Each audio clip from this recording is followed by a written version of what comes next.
Okay, thank you, Michel. Bonjour à tous. Alors, comment allez-vous? Oh, you didn't tell me that I had to speak in English. Okay. So, yeah, I will maybe share some thought with you about mainly economic sustainability. So it's kind of weird for somebody coming from Canada to speak about economics to American. But when you add sustainability, suddenly it could make sense. Okay, I just first want you to read that warning.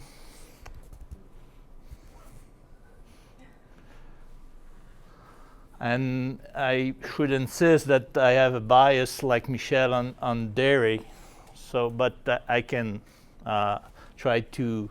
I have worked on other agriculture species, so we can maybe try to extrapolate to other and it will be an economic talk, but from a non-economist.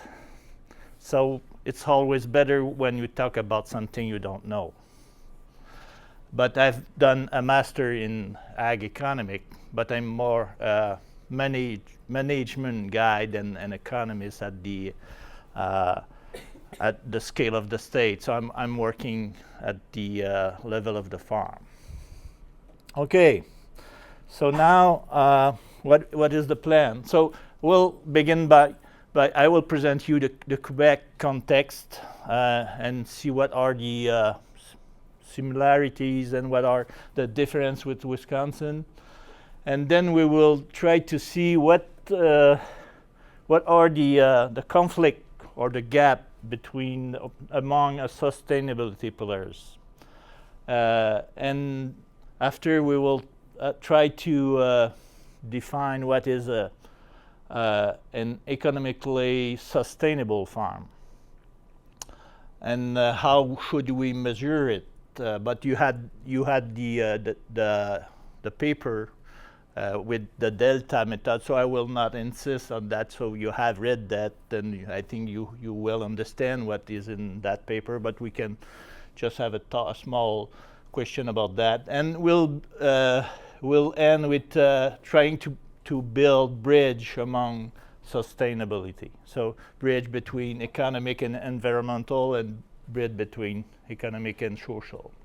So don't hesitate to raise your hand, stop me, and ask question if you want to. And if you don't understand what I'm saying, just ask Michel, he will translate. So Michel told me you have to tell them a story. So once upon a time, there was a country up north called Canada. And in that country, there is, well, some state that we call provinces. And here you have Quebec. So I should maybe stay there for people watching the video.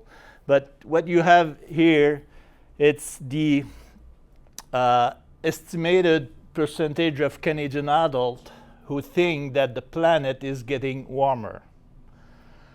And as you go more red, there are more people believing in global warming. And as you can see, you see a first similitude between US and Canada. So you have people in the east, in Quebec, that are more maybe liberal, and in the west coast, and people in the center may be more conservative.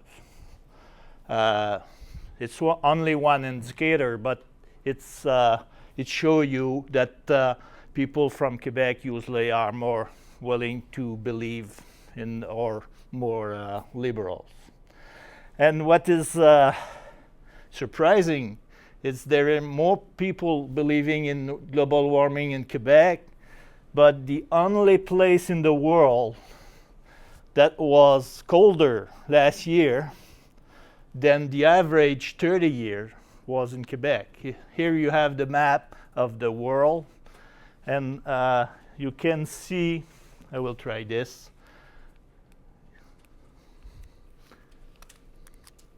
You can see here Quebec, and it's the one of the only place in the world that it was really colder than elsewhere. But it is the place where people still believe that warmer global warming exists. So now you know one thing about Quebecers. They believe what people tell them, not where they're living. Okay, more seriously, the Quebec state, it's 8.3 million people. About like Wisconsin, the capital is a smaller city, so 500,000 people. The largest city is Montreal with close to 2 million people, so like you have between Milwaukee and Madison. And 80% speak French as their first language. So there is only 8% of people speaking English. And people think that people there are bilingual. No, there's people speaking English and people speaking French. Maybe the younger are more bilingual, but people of my age, like you can hear, speak only one language. And you have heard that it is French for me. Okay, so and it is a continental climate. Just show you 2 slides. One on the mean, the average temperature. Here you have Madison in red, Montreal in yellow, and Quebec City, where I come from, in green. And as you can see, you have all the 12 months. The temperature in Montreal is about the same as here in Madison. Quebec is a bit colder. And for the precipitation now, you have all the 3 same city. And you can see that Montreal, during the summer, Montreal and Madison have about the same precipitation. But during the winter, here, we have more snow. And in Quebec City, even more snow. So, but during the summer, about the same weather. So in the Montreal region and the region around Madison, dairy producer can grow approximately the same crops. It's what you have to remember.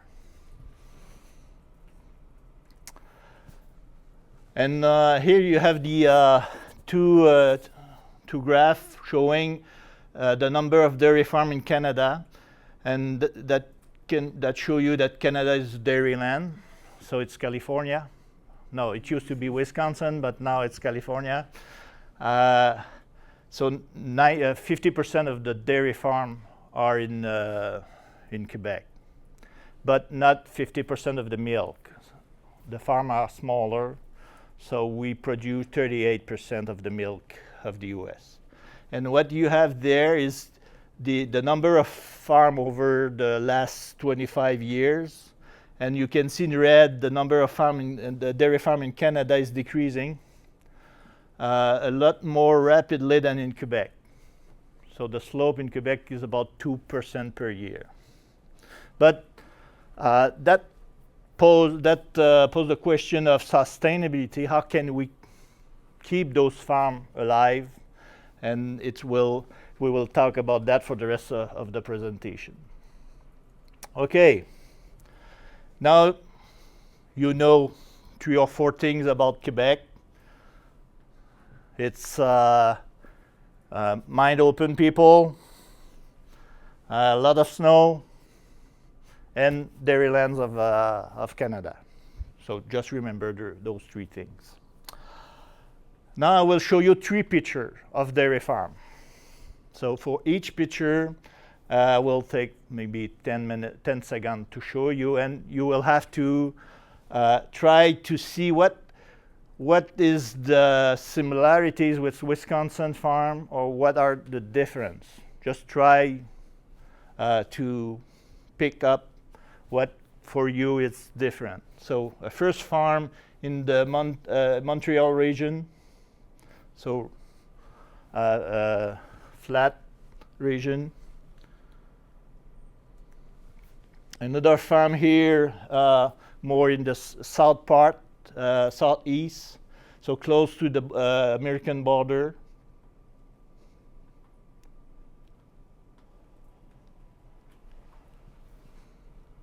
And the third farm that could be anywhere during the winter. But this one was more in the center part of Quebec. So what did you see? What did you see something that is different or is the same? Yep. In that first photo, the farmhouse had a pool. Oh, which is, excellent. I don't know if a farmer in the U.S. can afford that. Excellent remark. If you have the change to flight over Quebec, you'll see almost everybody has a pool. So maybe one house out of two has a pool. We have a lot of water, and I don't know why people have pool, because it's so cold during the summer. So, but everybody has a pool. So excellent. Other thing? In Yep. the picture specifically, I noticed there's a lot smaller, more small plots. Okay. Like when I think of farming in Wisconsin, I think of larger, just Okay. one crop. Yeah, and those are big parts. So it is in the Montreal region. So those fields are greater than. As you can see in the other, so in that part it's more hilly. Maybe the picture doesn't show it very well, but you see, and a lot of woods and yep. Yeah, I was going to ask about that because it's like fragmented. Is there a reason why there's certain plots and not in other places? Like right here, it looks like it almost might have like a stream running through it. Yeah. We have a lot of wood, so except in the Montreal region where wood have been cut off recently with increasing price of corn, we have a lot of wood.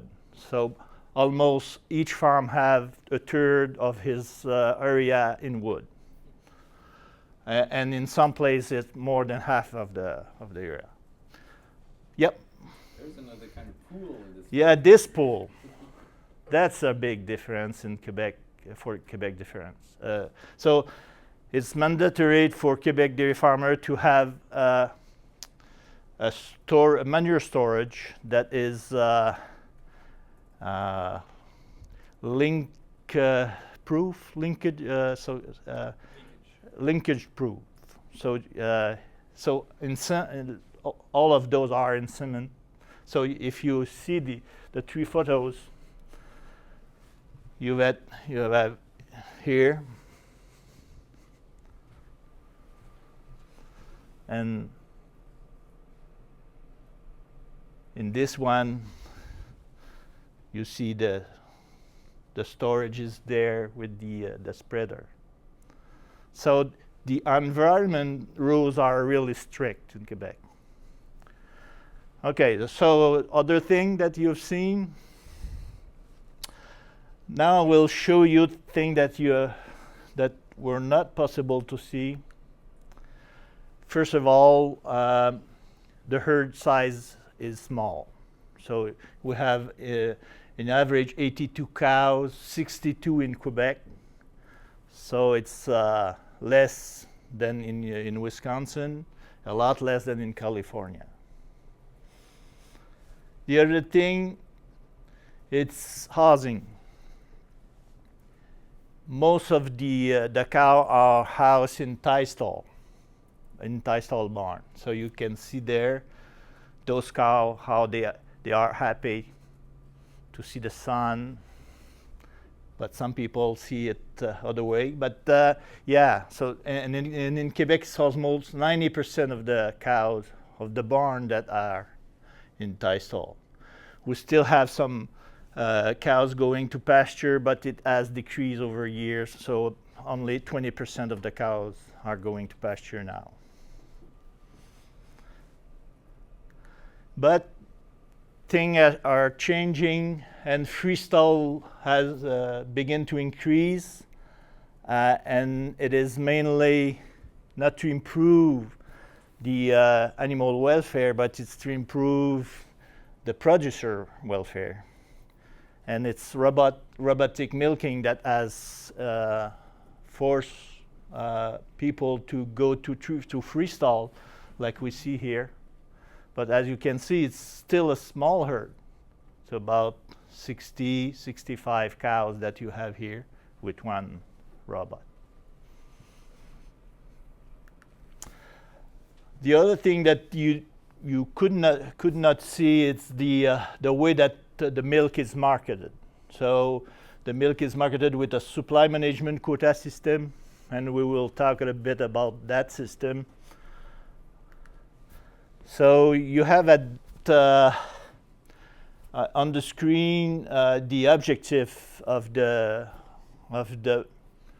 national dairy policy, and it is the same objective that have been there for 50 years now. It was in the 70s that not 45 years. So and each word are important. So to provide efficient dairy producer, not average dairy producer, not bad producer, efficient dairy producer, with the opportunity to get a fair return on their labor and investment.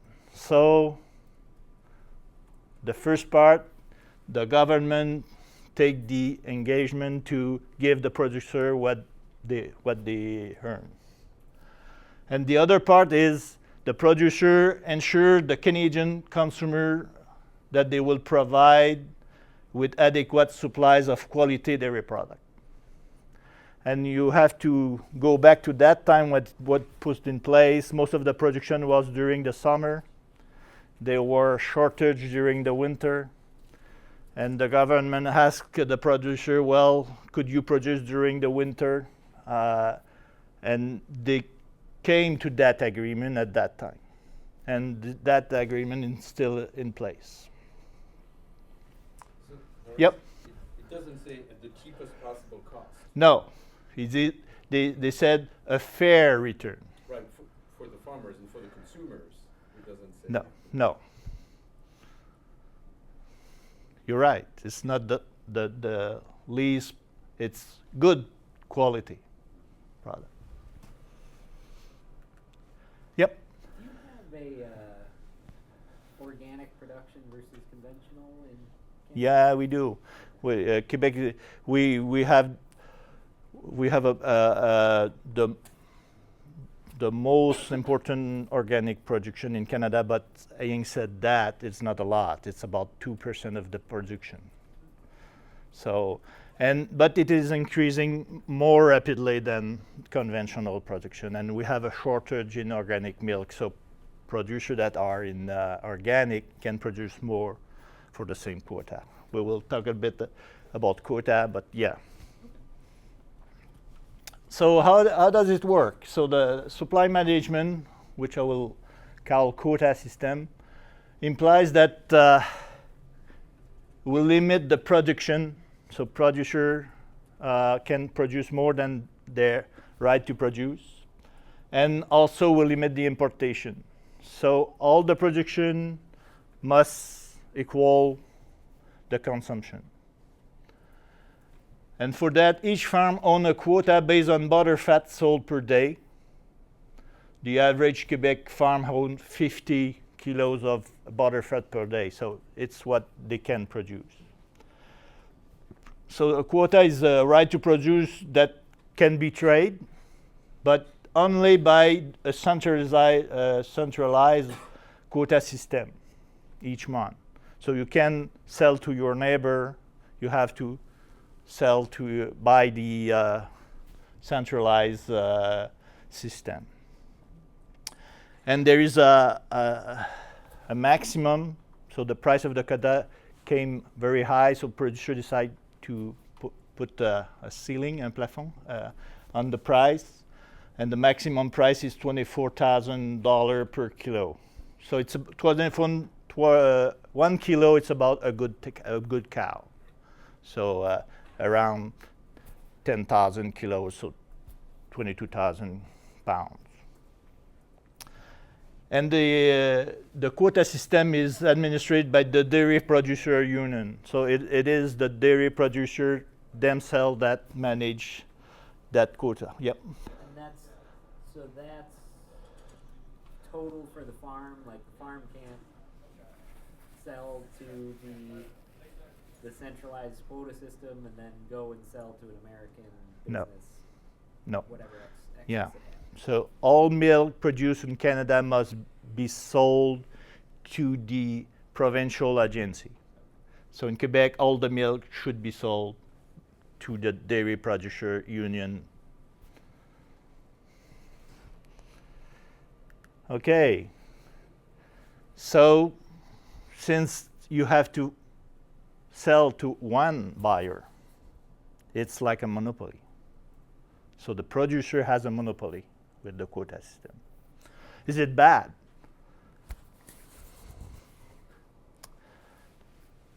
Some things yes, but other no.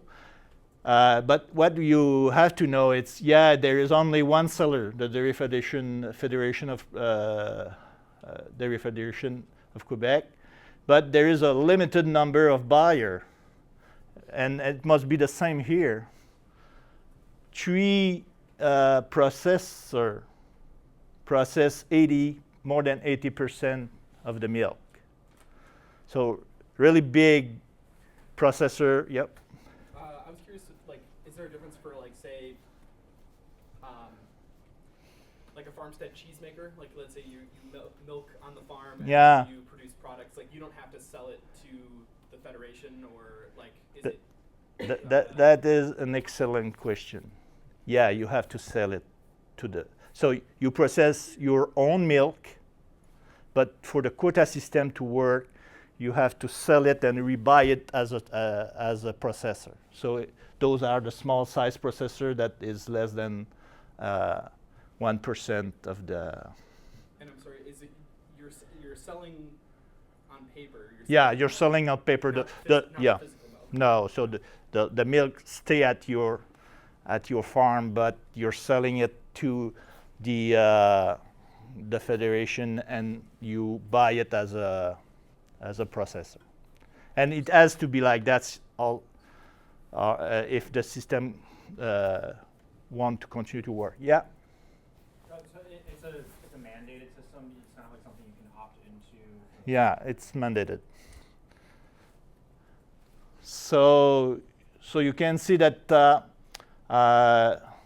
there's only a small number of processor, and those processor have a chiffre d'affaires, has a business, has a income higher than all the producer together.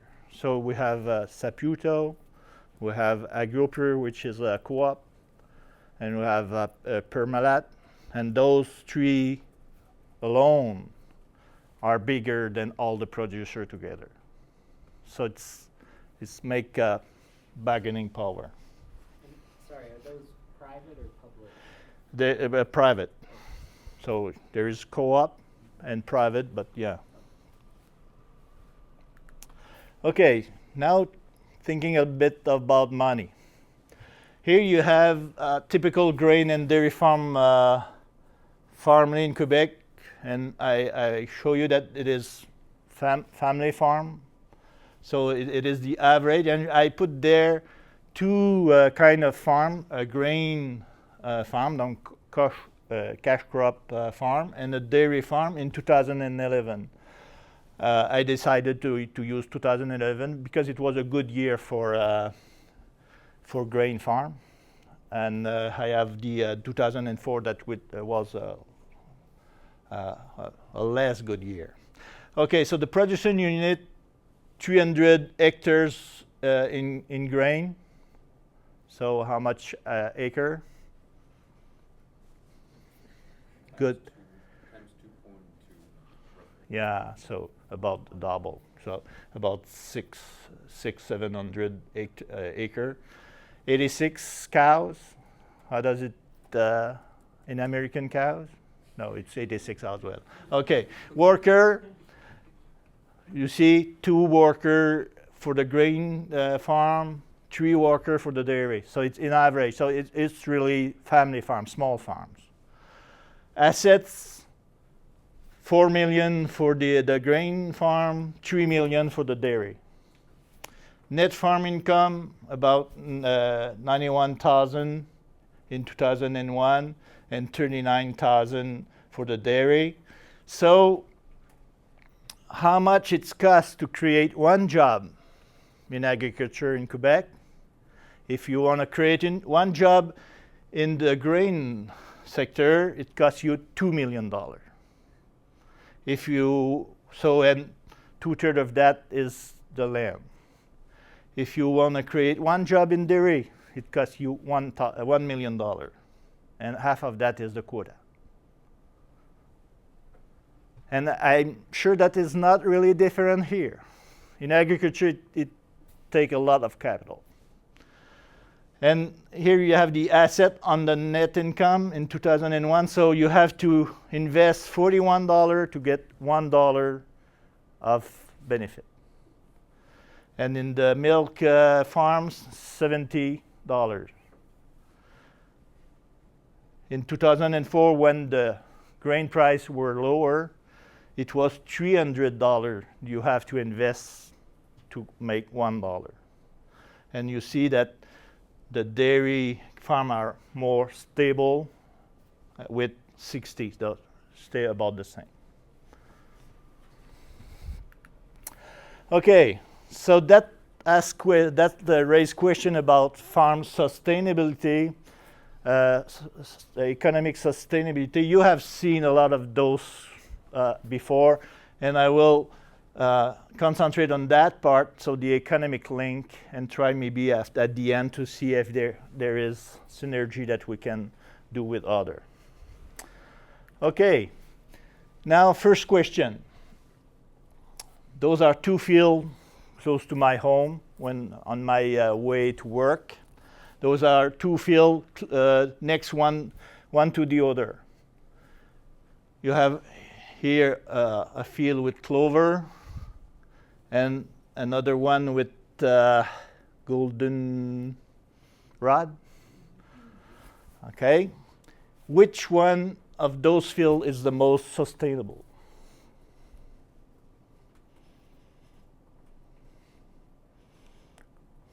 Good question. Is goldenrod native? Why? If it's, I mean, I was wondering if it's native because if it's an invasive species, it might be less sustainable because it could decrease native populations of insects or something. Okay. So how many of you think that this one is more sustainable? Yeah, okay. 4. And which one of you think that those with bushes and flowers and are more sustainable? How Okay. are you defining sustainable? That's the question. You're all right. This one is more sustainable economically because the producer that is there can harvest the forage, make money of it. This one is maybe more sustainable environmentally because you have biodiversity, you have flower for bees, you have all that stuff. So which one is the more sustainable? We don't know. It depends on what we want to have. Okay, so I will ask you another question. What could explain those conflicts between sustainability pillars? So we've seen that one is more sustainable economically, the other environmentally. So what could explain those conflict or antagonists between both? Yep. The concept of value. So if the farmer looks at his clover as being profitable for his value of the income he'll generate versus the environmental services that can be hard to qualify in terms of value, such as pollination information to people, it's hard to qualify different values. Okay, so the scope of the analysis, the farmer or the society, is that what you're, okay? Something else? That's not easy. You want my answer? Okay. My first bias response is time scale, and maybe a part of your answer. Usually, environmental is long term. We talk about future generation. We want that it still be used in a lot of years.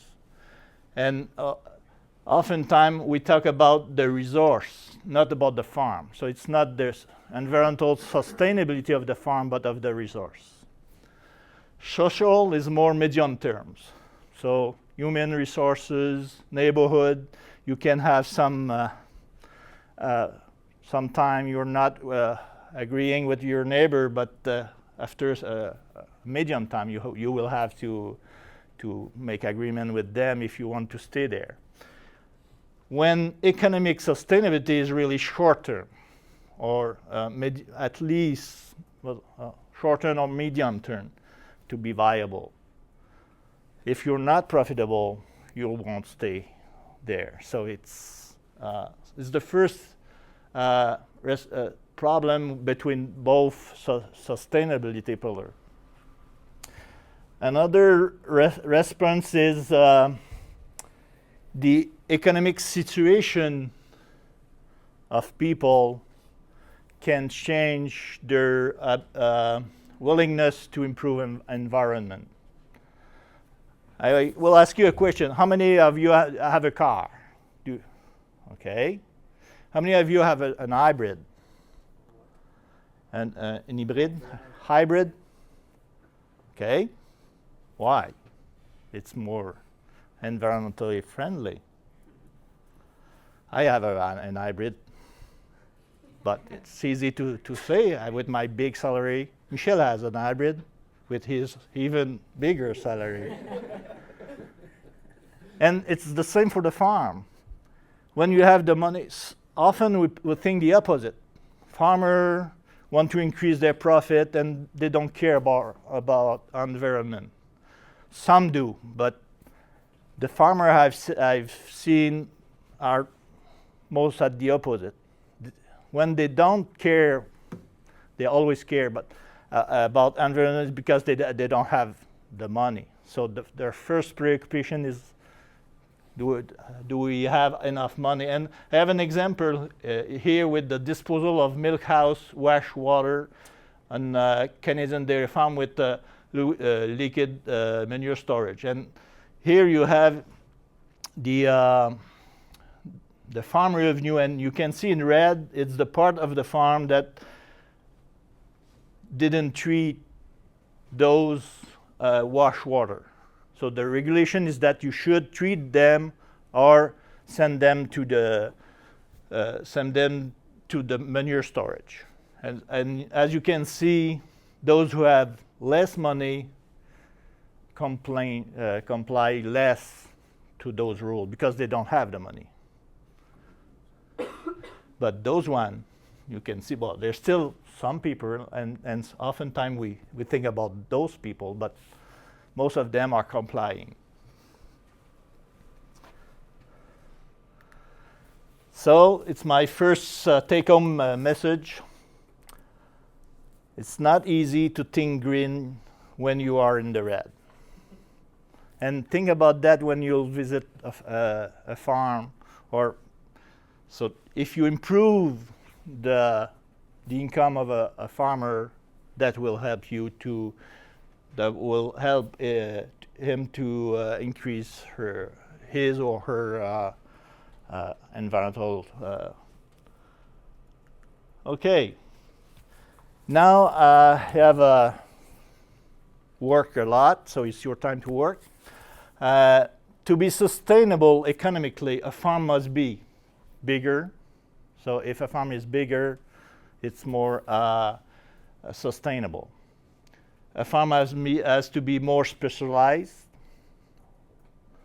more productive, more intensive, or the best of all, has to be in a supply management system to be sustainable. So I will give you 10 minutes to work together to bring answer to those questions. So 5 questions, 10 minutes, discuss together, and tell me what you think about that. Okay, first, is size linked to sustainability? I'm tended to say not so much. Maybe a little bit, but not so much. And I have an example here of the economic, well, in Quebec, but I'm sure if you have about the same here. You have here economic indicators of dairy farm. So you have the number of cows, minus than less than 100, between 100 and 150, up to more than 250. So it's about like Wisconsin farm. Maybe you don't have a lot of less than 100 farm cows, but your average 100 cows. You see here the indebtedness, so the debt on equity ratio, and you see that smaller farms are less indebted. In those, maybe it's different elsewhere, but if you have less debt, usually you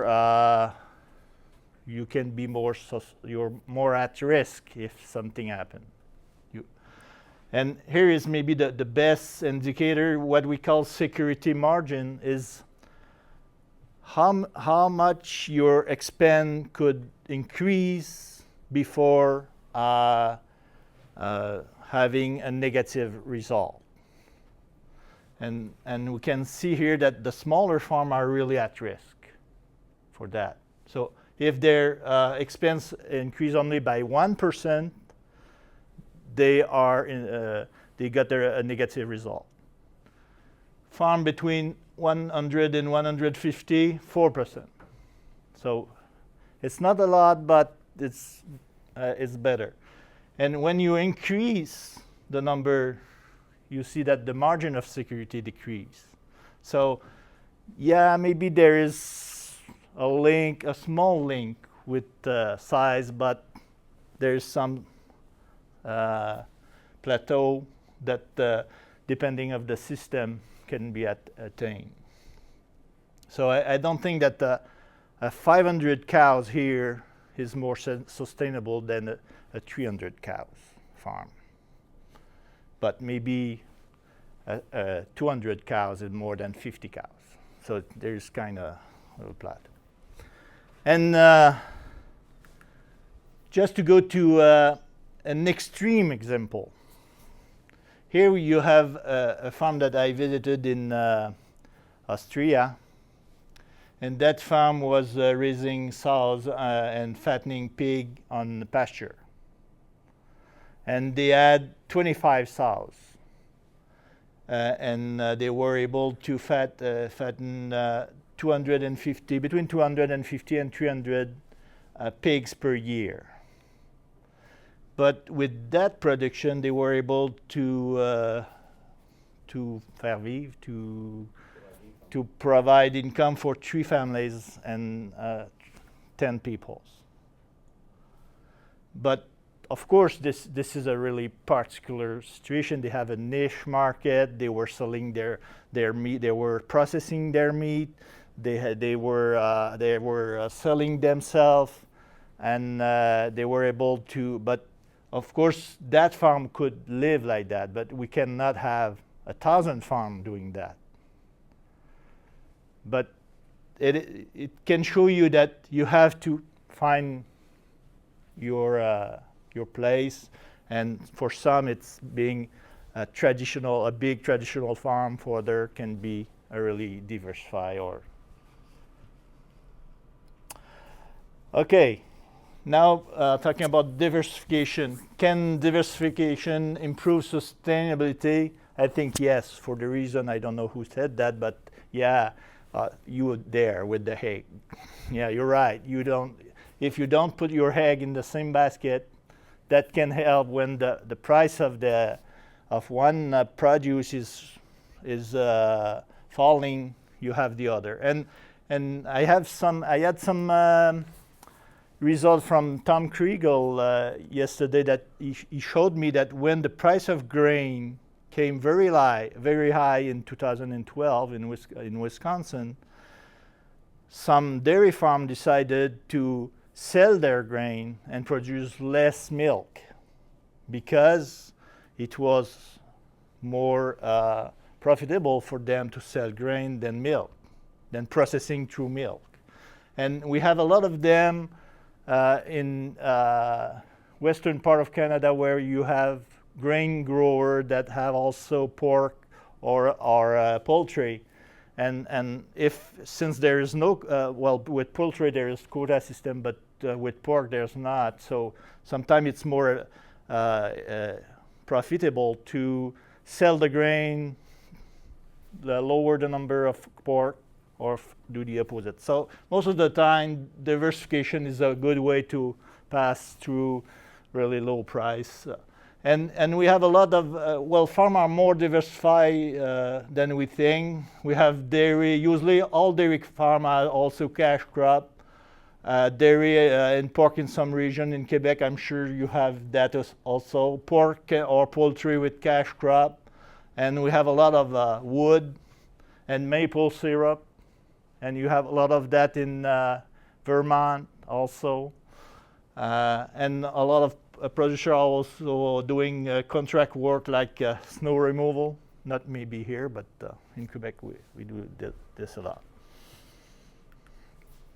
Okay, so another message, diversify in what we know or control. So we have seen producer trying to raise some exotic birds or that kind of stuff, thinking to make a lot of money, but okay, now should we be productive? And I think that productivity is linked to income in some way, not directly. And here you have the correlation between milk per cow and the income per worker in two systems, conventional and organic, for 6 years.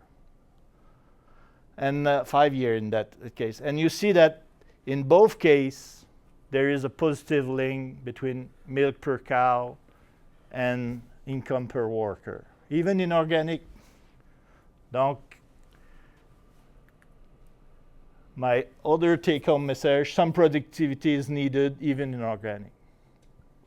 Doesn't mean that you have to try to get the highest productivity, but you have to have at least a minimum.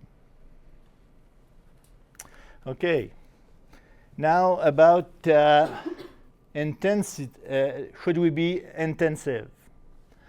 And the response is not always. It is not always sustainable to intensify. And I add, so is the opposite. So intensification depends more on the fixed cost level. If you have really high fixed costs, you will have to intensify your production to be able to reimburse your investment. So as it increases, a farm has advantage to intensify to stay in business. And you have probably the same in the Gaspésie region in Quebec. You have land that are at $1,000 per hectare. But in the Monterey region, you have a land with $25,000. So those people owning those land should intensify their production, and usually those land are more productive. Right? When those people maybe should use more extensive system, like we have in the western part of Canada for grain, when you have very extensive production of grain in those parts, compared to what Josephine told us Thursday. It was, yeah, Thursday. Tuesday. We are Thursday. Tuesday. So it depends on what are the level of the fixed costs. So which bring me to the other take-home message. Sometimes farmer must be forced to intensify to reimburse the level of fixed costs that they have. So when you're buying the land of your parent, if you have to pay $25,000, you will have to intensify. You have no choice to stay in business.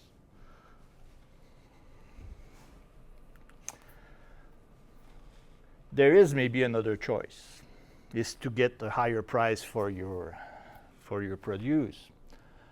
So is a quota system more sustainable? Here you have some part of the response. Of course, what is the main advantage of a quota or a supply management system is stability of price. In green here you have the in Canadian dollar per hectoliter, the price of milk in Canada in green. As you can see, it is increasing steadily each year. Only the last year it was a small decrease, but usually year after year it is increasing a little bit because the price is fixed to cover the cost of production of the best product. Well, the higher half part of the lower cost.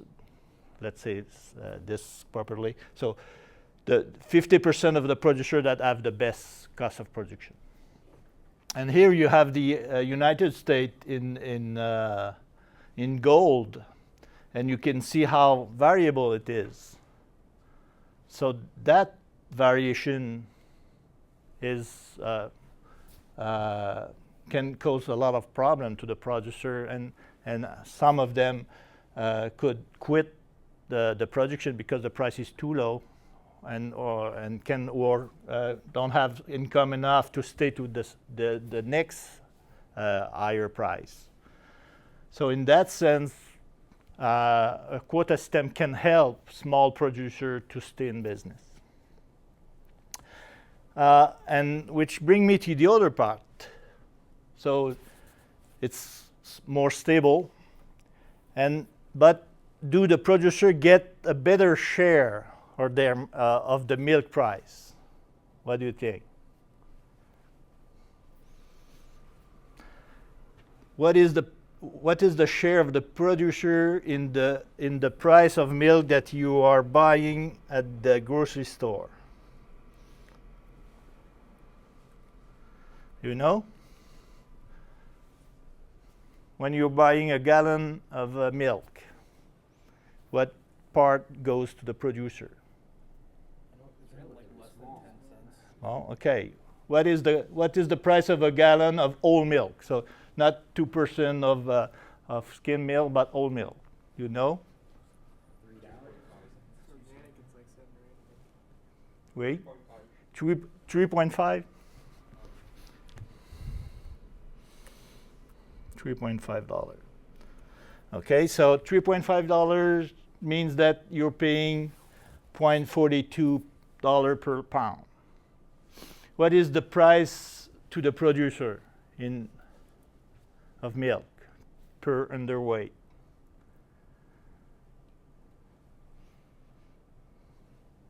$14, the best year, $17. What should we say now? Yeah. Our dairy folks are not here today. Okay, so let's say, well, it's between 14 and 17. So the best year is 17 up to 18. The bad year is 14. So now it's about 15 or 16. So let's say 15. So the share of the producer in the liquid milk is about a third. 36% in that example. What is it in Canada? You know? Should it be higher or lower? Why should it be higher? Good question. Because it is a monopoly. So you have the bargaining power. And they ensure you that you will receive the cost of production. So if we're, so 45%. And they have made a lot of study and, yep. Is the price to the consumer in Canada pretty close? Or is it That's an excellent question. For liquid mid, it's pretty close. What is different though, it's the price of cheese, because cheese are based on international market. So, and you have New Zealand that sell composite at really low price. So it's very variable. So but for liquid milk, it's about the same. And now since the Canadian dollar is low, it's also pretty close for cheese also. Okay, so in summary, it is not size of the farm, it is not intensivity, it is not what make a system sustainable. It's when the system can work, adapt and evolve. So it is what makes a system sustainable. But for that system to be you should be sufficiently productive. Not a high productivity, but sufficiently. And you have to using a resource efficiently and in balance with the different goal of sustainability. So that's make the difference. If you can use the resource you have correctly, then you will be sustainable. Okay. Now just, I will not talk a lot about measuring sustainability because you have the reading to do, and what is unique with that method that we have developed is that the indicators were developed in a participatory way. So it was developed between producer, advisor, researcher, and that you can see that those indicators and the weight that was put on those indicators have been decided altogether. So just an example, so you can see those two indicators here, productivity, production per cow, but you have also milk from forage. So it's not productivity for productivity. You have to have milk coming from forage, so you can have a productivity that keep cows healthy. Okay, now the final activity. Just try to give me some example of synergy among sustainability pillar. So can you give me some example where you can improve economic sustainability and improve environmental sustainability at the same time? Or improve economic sustainability and social sustainability at the same time? Yeah? The first thing that popped into my head is if you had a cover crop that you could later sell, winter wheat or something like that. So you can improve environmental and as well have income, more income from those crops, okay? Or less nitrogen because you, okay? The stability of the quota system seems like it would make sense to economic and social stability. Yeah, that's with the social aspect, and it's maybe where you have to keep the quota system in place. Producers have to always make sure that the consumer don't pay too much, because if they pay, and as well as you saw the price of the milk, as long as stay close to the price elsewhere, consumer will agree that, well, producer can have more money, more part of my dollar, and that's fine.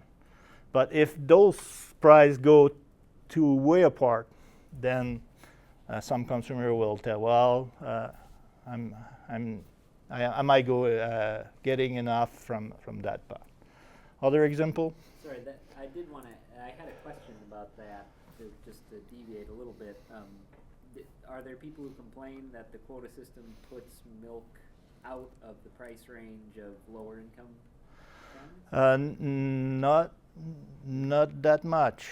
No, there is. Well, I have to be frank with you. There is people, there are producer that would like that the quota stop because they will increase their production a lot.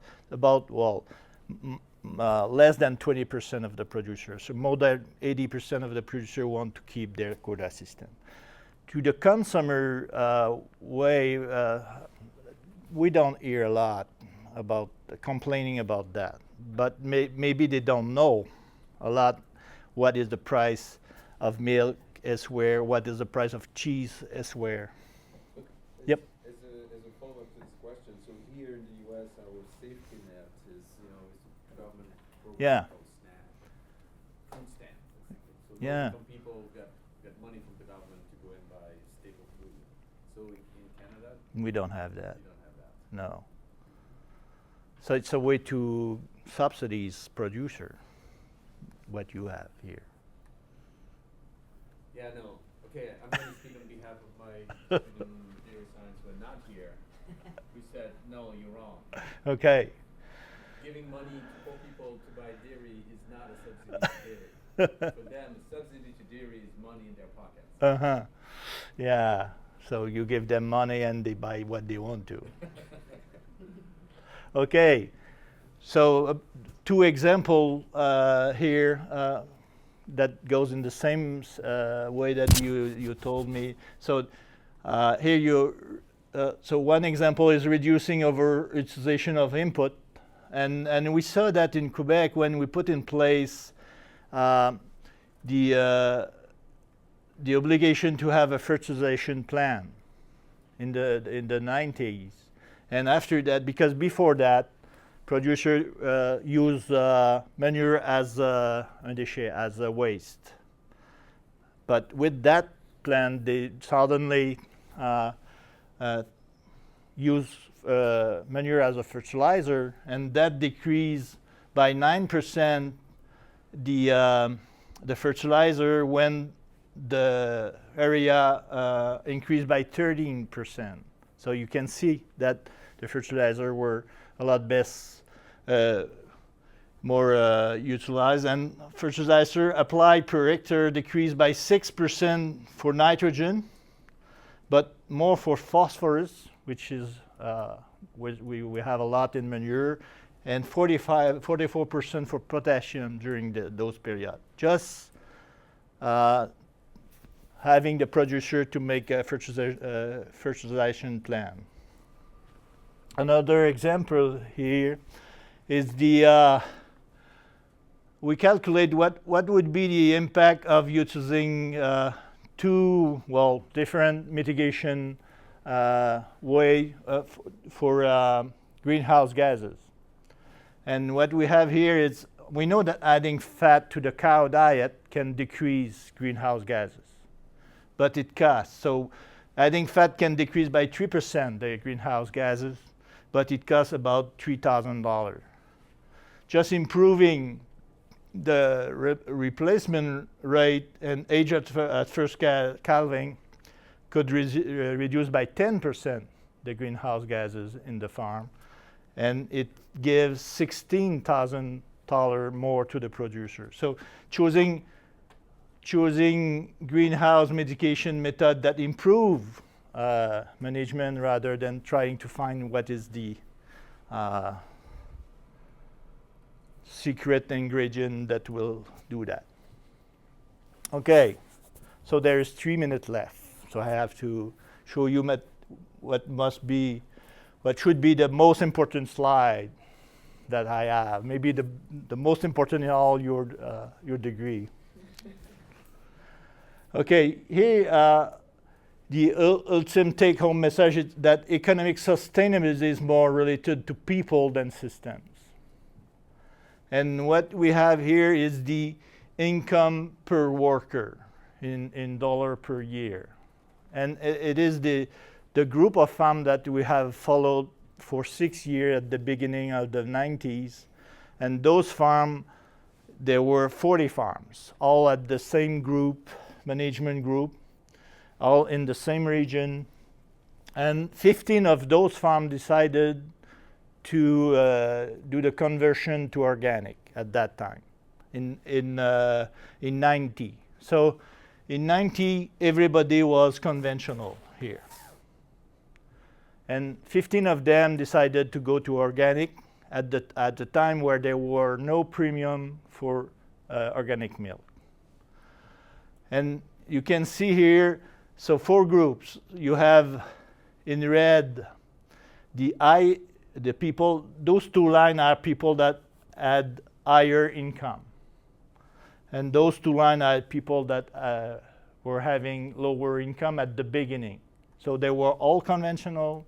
We split them in 2 groups. Those who went to organic and had higher income before being conventional, you have them here in yellow. In red. So you see the first year they did better than when they were conventional, and because less input. And after that, it decreased a little bit, but they could master the organic production and raise and stay at a higher level, at the same level that the conventional did during the same time. Here you have the people that went to organic, but had lowest income before. And we see the first year it was really good because they cut their input. But they were not able to masterize the way of organic production, so they really decrease. So at the end, they stay at a lower level of income, even lower than they were before. So it is not the system that make the farm profitable, it's the people. It is what I had to say to you. Okay.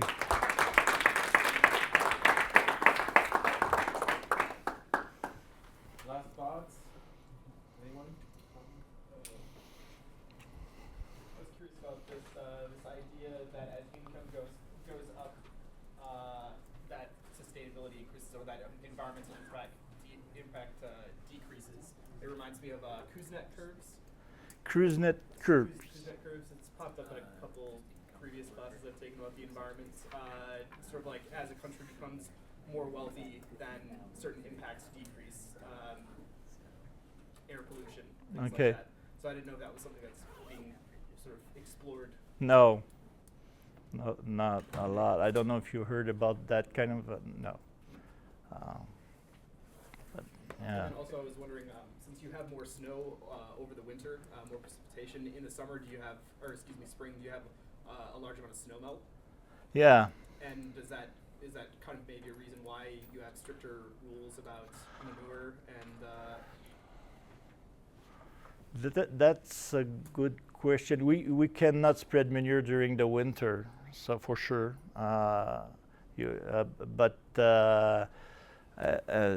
Yeah, that maybe some of the linkage during the spring could be higher than here, but. Wouldn't think it'd be any less environmentally damaging, like just because we're here.